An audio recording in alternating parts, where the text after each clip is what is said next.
संत ज्ञानेश्वर महाराज जीवनचरित्र यामधील 5व्या भागामध्ये आपण पाहणार आहोत विठ्ठलपंतांचा संन्यास, काशीचा प्रवास आणि सत्याचा उलगडा. श्री गणेशाय नमः. श्री गुरुदेव दत्त. श्री विठ्ठल रुक्माई नमः. नमस्कार भक्त हो. ओम तत्सत मराठी या आपल्या आध्यात्मिक परिवारात आपले मनपूर्वक स्वागत आहे. मागील भागात आपण पाहिले की विठ्ठलपंतांच्या मनात लहानपणापासूनच वैराग्याची भावना जागृत झाली होती. संसारात राहूनही त्यांचे मन सतत परमेश्वराच्या चिंतनात रमलेले असे. पण एक प्रश्न अनेकांच्या मनात आजही निर्माण होतो. विठ्ठलपंतांनी संन्यास का घेतला? मग त्यांनी तो सोडून पुन्हा गृहस्थाश्रमात प्रवेश का केला?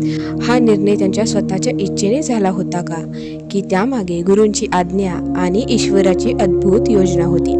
आज आपण या अत्यंत महत्त्वाच्या प्रसंगाचा पहिला भाग जाणून घेणार आहोत. चला तर कथा सुरुवात करूयात. आळंदी नगरीत वातावरण शांत होते. इंद्रायणीच्या काठावर मंद वारा वाहत होता.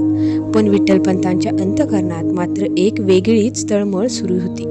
रुक्मिणीबाई सारखी पतिव्रता पत्नी, घरातील सर्व सुखसोयी, समाजात मान सन्मान सर्व काही असूनही त्यांच्या मनाला समाधान नव्हते. त्यांना सतत वाटत होते, हा संसार क्षणभंगूर आहे. परमेश्वर प्राप्ती हाच जीवनाचा खरा उद्देश आहे. दिवस रात्र नामस्मरण, वेदांचा अभ्यास आणि ध्यान यातच त्यांचा वेळ जाऊ लागला.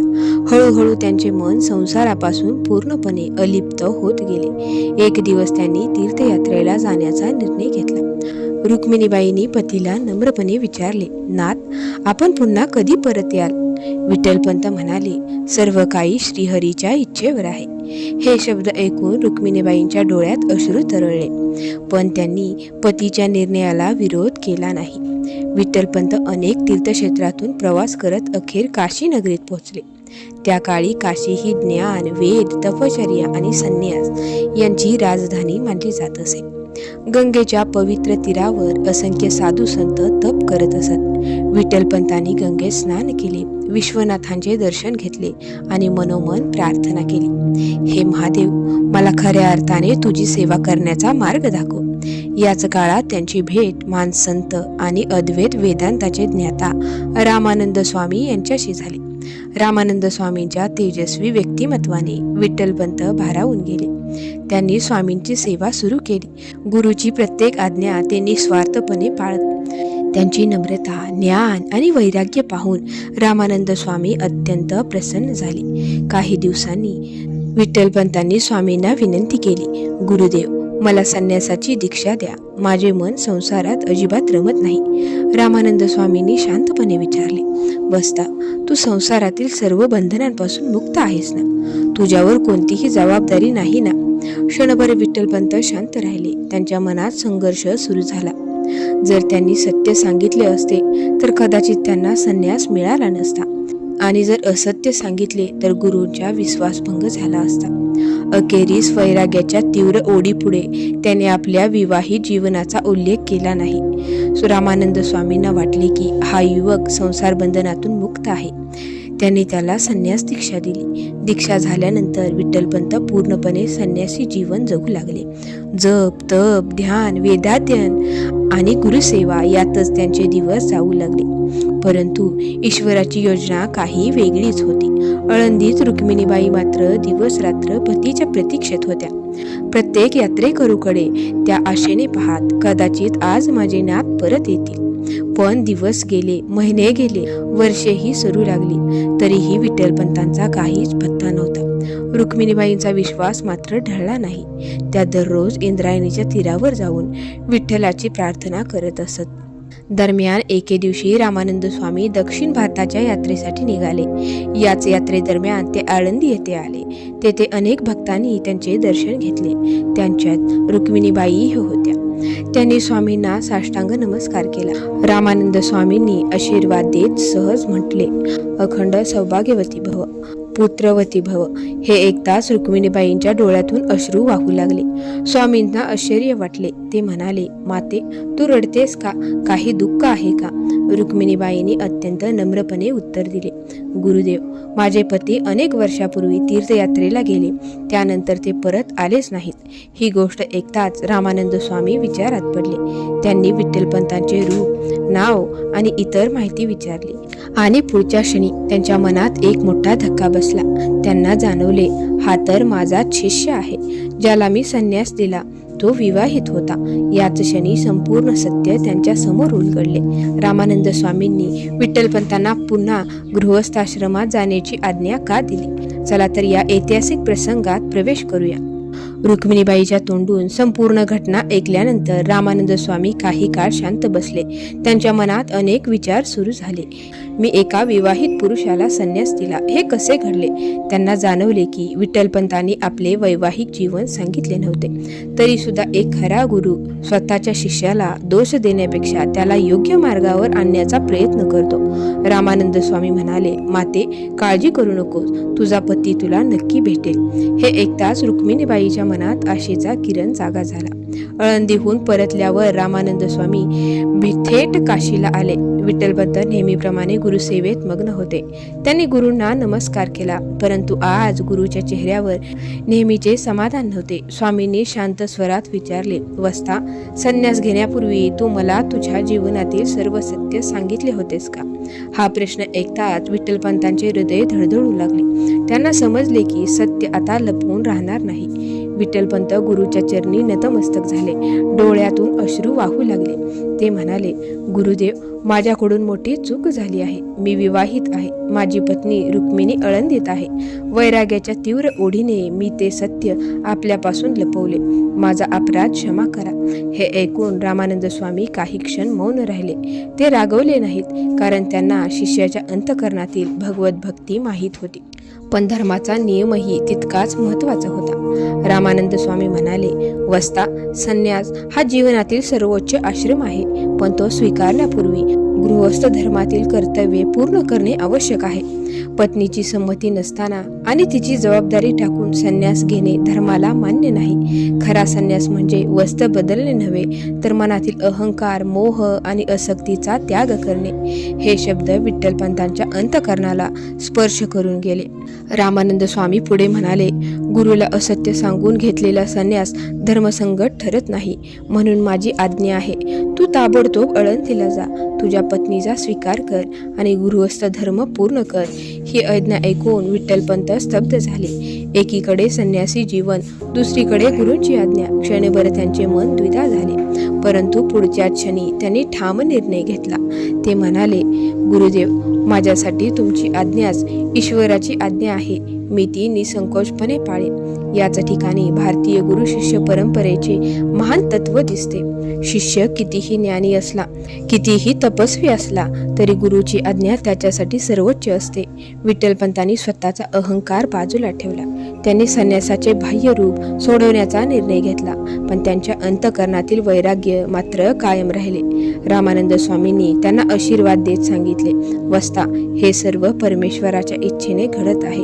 तुझ्या जीवनातून भविष्यात असे कार्य होईल की संपूर्ण महाराष्ट्र तुझे नाव आदराने घेईन.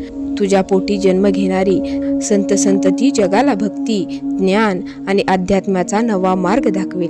विठ्ठलपंतांनी नम्रपणे गुरुच्या चरणी मस्तक ठेवले. त्यांच्या डोळ्यात अश्रू होते, पण मनात समाधान होते. काशीतील सहकारी संन्याशी आश्चर्यचकित झाले. एखादा संन्याशी पुन्हा गृहस्थाश्रमात जातो असे कधी ऐकले नव्हते. परंतु विठ्ठलपंतांना समाज काय म्हणेल याची चिंता नव्हती. त्यांच्यासाठी एकच गोष्ट महत्त्वाची होती, गुरुची आज्ञा. भक्त हो, याच निर्णयामुळे पुढे निवृत्तीनाथ, ज्ञानेश्वर महाराज, सोपानदेव आणि मुक्ताबाई यांचा अवतार झाला. जर विठ्ठलपंतांनी गुरुची आज्ञा पाळली नसती तर कदाचित महाराष्ट्राला ही दिव्य संत परंपरा लाभली नसती. म्हणून या प्रसंगातून आपल्याला एक अमूल्य संदेश मिळतो. खरा त्याग म्हणजे कर्तव्यापासून पळ काढणे नव्हे, तर ईश्वराने दिलेली जबाबदारी प्रामाणिकपणे पार पाडणे होय. माऊली हो, आता आपण पाहूयात विठ्ठलपंतांचे आळंदीत पुनरागमन आणि समाजाचा कठोर बहिष्कार. संन्यास सोड आणि पुन्हा गृहस्थाश्रम स्वीकार. विठ्ठलपंतांनी गुरुची आज्ञा शिरोधार्य मानली आणि काशीहून आळंदीकडे परतीचा प्रवास सुरू झाला. पण त्यांना कल्पनाही नव्हती की हा प्रवास केवळ घरी परतण्याचा नसून आयुष्यातील सर्वात कठीण परीक्षेकडे जाण्याचा होता. काशीपासून आळंदीपर्यंतचा प्रवास अनेक दिवसांचा होता. प्रवासभर विठ्ठलपंतांच्या मनात अनेक विचार चालू होते. रुक्मिणी मला पाहून काय म्हणेल? समाज माझा स्वीकार करेल का? मी गुरूंची आज्ञा पाळतो आहे, पण लोकांना हे समजेल का? या सर्व प्रश्नांची उत्तरे काळाच्या पडद्याआड दडली होती. परंतु एक गोष्ट मात्र निश्चित होती, गुरुची आज्ञा पाळल्यामुळे त्यांच्या मनात कोणताही पश्चाताप नव्हता. अखेर एक दिवस विठ्ठलपंत आळंदीत पोहोचले. रुक्मिणीबाईच्या घरासमोर उभे राहिल्यावर त्यांचे हृदय भरून आले. दरवाजा उघडला. समोर अनेक वर्षांनी आपल्या पतीला पाहून रुक्मिणीबाई काही क्षण स्तब्ध झाल्या. डोळ्यातून आनंदाश्रू वाहू लागले. त्या धावत जाऊन विठ्ठलपंताच्या चरणी नतमस्तक झाल्या.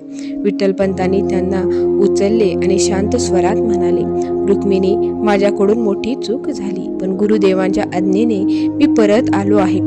रुक्मिणीबाईंनी कोणताही राग व्यक्त केला नाही. त्या म्हणाल्या, नाथ, आपण सुखरूप परत आलात हीच माझ्यासाठी सर्वात मोठी गोष्ट आहे. हा क्षण अत्यंत भावनिक होता.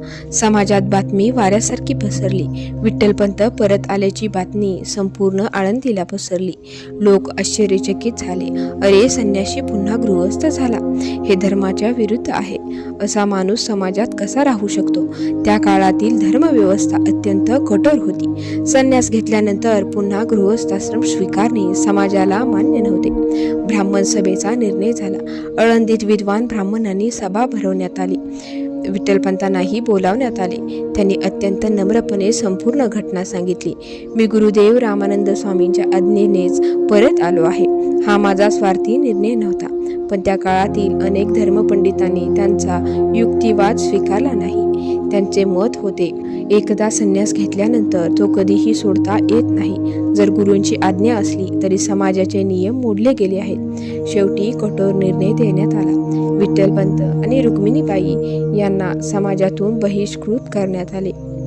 हा केवळ सामाजिक निर्णय नव्हता, तो त्यांच्या संपूर्ण जीवनाचा घाव घालणारा होता. कोणी त्यांच्या घरी येत नव्हते. कोणी त्यांना धार्मिक विधींमध्ये सहभागी करून घेत नव्हते. त्यांच्या घरी कोणताही ब्राह्मण जात नव्हता. लोक त्यांच्याशी बोलायलाही टाळू लागले. त्यांना गावाबाहेर राहावे लागले. हा अपमान दिवसेंदिवस वाढत गेला.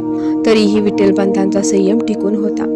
या सर्व संकटांमध्ये विठ्ठलपंतांनी कोणावरही राग धरला नाही. त्यांनी समाजाला दोष दिला नाही. ते म्हणत, जे काही घडते आहे ते ईश्वराच्या इच्छेनेच घडत आहे. रुक्मिणीबाईही त्यांच्या पाठीशी खंबीरपणे उभ्या राहिल्या.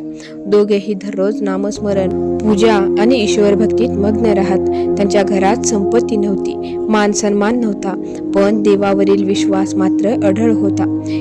भक्त हो, ज्याला समाज अपमान समजत होता, त्याच मार्गातून ईश्वर एक महान कार्य घडवत होता. याच बहिष्कृत दाम्पत्याच्या पोटी पुढे जन्म घेणार होते निवृत्तीनाथ, ज्ञानेश्वर महाराज, सोपानदेव आणि मुक्ताबाई. जगाला अध्यात्म, भक्ती आणि ज्ञानाचा नवा प्रकाश देणारी ही संत परंपरा याच दुःखातून जन्माला आली. कधी कधी ईश्वर मोठ्या कार्यासाठी आपल्या भक्तांची कठीण परीक्षा घेतो. त्या क्षणी दुःख दिसते, पण काळ पुढे गेल्यावर त्याच दुःखातून इतिहास घडतो. भक्त हो, समाजाने विठ्ठलपंतांचा बहिष्कार केला, पण परमेश्वराने त्यांना संतांच्या पिता होण्याचे भाग्य दिले. याच बहिष्कृत दाम्पत्याच्या पोटी 4 दिव्य संतांचा जन्म कसा झाला, आणि हा केवळ योगायोग होता की ईश्वराची पूर्वनियोजित लीला? चला, भक्तिभावाने या दिव्य कथेला सुरुवात करूया. संकटाच्या काळातही श्रद्धा अढळ असते. समाजाने बहिष्कार टाकला होता. घरात मान नव्हता, संपत्ती नव्हती, लोकांचा आधार नव्हता, पण विठ्ठलपंत आणि रुक्मिणीबाई यांच्या घरात मात्र एक गोष्ट अखंड होती, ती म्हणजे श्री विठ्ठलावरील अढळ श्रद्धा. दोघेही रोज पाटे उठून स्नान करत, नामस्मरण करत, वेदांचा अभ्यास करत आणि ईश्वराची प्रार्थना करत. रुक्मिणीबाई नेहमी म्हणत, नाथ, समाजाने आपल्याला दूर केले असेल, पण वेदाने आपल्याला कधीच दूर केलेले नाही.